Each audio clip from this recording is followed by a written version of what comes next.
இந்த ரெசிபிக்கு என்னென்ன பொருட்கள் பார்க்கலாம். கேப்ப மாவு வந்து ஒரு கப் எடுத்திருக்கேன். அதை அதில் ஒரு பாத்திரத்தில் போட்டுக்கலாம். அவுள் வந்து ஒரு 2 கைப்பிடி அளவு எடுத்து வச்சுருக்கேன். இது ரவை வந்து ஒரு அரை கப் இருக்கும். அதையும் இதிலேயே சேர்த்துடலாம். தயிர் வந்து ஒரு கப் இருக்குது, அதையும் இதில் சேர்த்துடலாம்.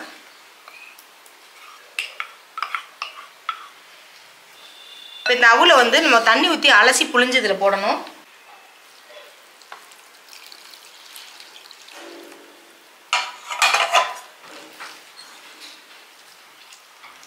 அவுள் வந்து சிவப்பு அவுள் எடுத்திருக்கேன். நீங்கள் வெள்ளை அவுள் கூட யூஸ் பண்ணலாம். வந்து நல்லா புழிஞ்சிருங்க. புழிஞ்சிட்டு இதோட சேர்த்துருங்க.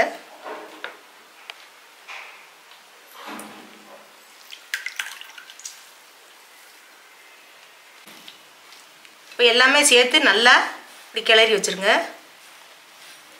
இதில் நம்ம கொஞ்சோண்டு தண்ணி சேர்த்துக்கலாம்.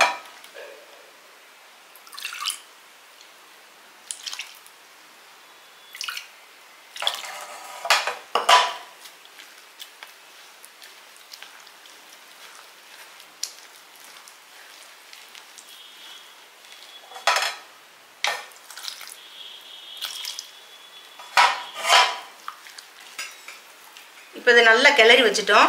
இது ஒரு அரை மணி நேரம் இருக்கட்டும். மூடி வச்சிடலாம். இப்போ பாருங்கள், அரை மணி நேரம் ஊறி நல்லா தண்ணி இஞ்சி இப்படி இந்த அளவுக்கு ஊறி இருக்குது. இப்போ இதை மிக்ஸி ஜாரில் மாற்றிக்கலாம்.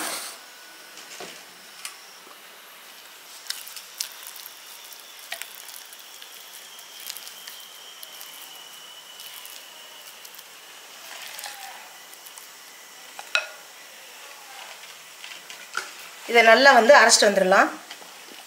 இப்போ பாருங்கள், மிக்சியில் அரைச்சது இந்த அளவுக்கு அரைச்சிருக்கோம். இப்போ இதில் தேவையான உப்பை போட்டுக்கலாம். இதுக்கு தேவையான தண்ணியை ஊற்றிக்கலாம். கொஞ்சமாக விடுங்க. இப்போ எல்லாம் சேர்த்து நல்லா அரைச்சிக்கலாம்.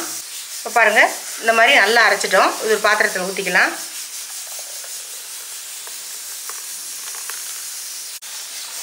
இப்போ இது இருக்கட்டும். இப்போ அதுக்கு வந்து ஒரு தாளிப்பு ஒன்று பண்ணிக்கலாம்.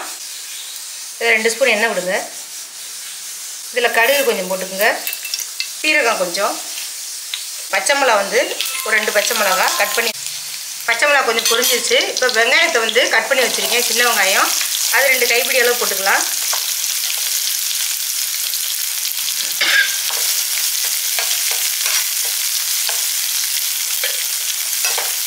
வெங்காயம் வந்து லேசாக செவந்த உடனே முருங்கை இலை வந்து ஒரு கைப்பிடி அளவு வச்சுருக்கேன். இதை வந்து நல்லா அலசிட்டு பொடி பொடியாக கட் பண்ணி வச்சுருக்கேன். அந்த மாதிரி கட் பண்ணி வச்சுக்கோங்க.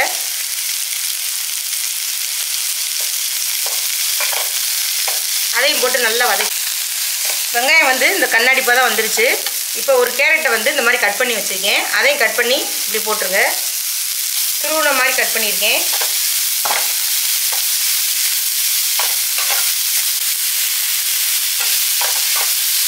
இப்போ இதில் ஒரு கைப்பிடி அளவு துருவின தேங்காயும் இதில் போட்டுக்கலாம்.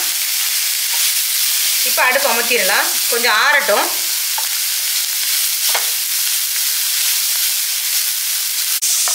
இப்போ இது ஆறிடுச்சு. இது மாவில் சேர்த்துக்கலாம்.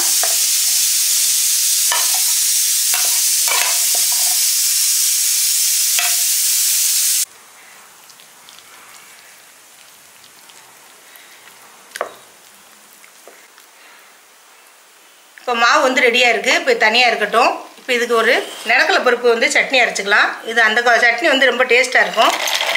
பச்சை நிலக்கடலை ஒரு 2 கைப்பிடி அளவு போட்டிருக்கேன். வத்தல் வந்து குண்டு வத்தல் ஒரு 5 மிளகா, 2 பல் வெள்ளைப்பூடு, இதுக்கு தேவையான உப்பு, தேங்காய் 2 ஒன்றா போட்டுக்கிறேன். போட்டு மிக்ஸி ஜாரில் மாற்றி நம்ம அரைச்சிக்கலாம்.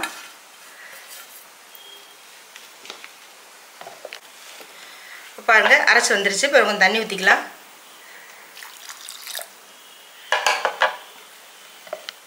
இப்போ சட்னி அரைச்சாச்சு. இப்படி கிண்ணத்தில் மாற்றிக்கலாம். இப்போ இதுக்கு ஒரு தாளி போட்டுக்கலாம். இப்போ சட்னியை வந்து நம்ம தாளிச்சுக்கலாம். ஒரு 2 ஸ்பூன் எண்ணெய், கடுகு போட்டிருக்கேன், கருவேப்பிலை, ஒரு 3 வத்தல்,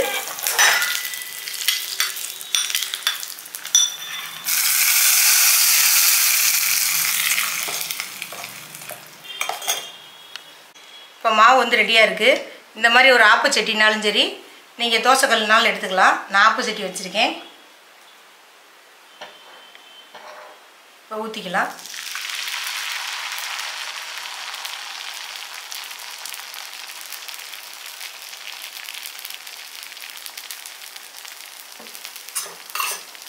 இது கொஞ்சம் சிம்மிலே வச்சு சுடுங்க, அப்போ தான் நல்லா டேஸ்ட்டாக இருக்கும். மூடி வச்சிடலாம். இப்போ வெந்துருச்சான்னு பார்க்கலாம். பாருங்கள், சூப்பராக இருக்குது. இப்போ நம்ம அப்படியே திருப்பி போட்டுக்கலாம்.